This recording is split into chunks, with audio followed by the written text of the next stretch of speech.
नमस्कार साथियों, स्वागत है आप सभी का समाजशास्त्र की सीरीज में, जहां हम लोग अभी पढ़ रहे थे कि वर्ण व्यवस्था क्या होती है।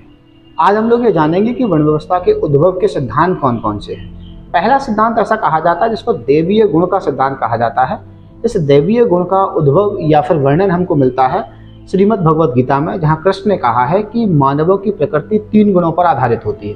पहला, जिस मानव में सत्व गुण यानी कि सत्व तत्व की प्रधानता होती है वो ब्राह्मण कहलाता है। जिस मानव के अंतर्गत रजत्व यानी कि राजत्व गुण की प्रधानता होती है, रजोगुण होता है, वो क्षत्रिय कहलाता है। जिन मानवों में सतो और रजो दोनों का मिश्रण होता है वह वैश्य कहलाता है। और जिस मानव में तमोगुण यानी कि तमस की प्रधानता होती है उसे हम लोग शूद्र कहते हैं। तो इसे ही वर्ण की उत्पत्ति का दैवीय सिद्धांत कहा जाता है, जिसे समाजशास्त्र में वर्ण उत्पत्ति का एक सिद्धांत माना जाता है। ऐसी ही जानकारी के लिए बने रहिए हमारे साथ। बहुत बहुत धन्यवाद।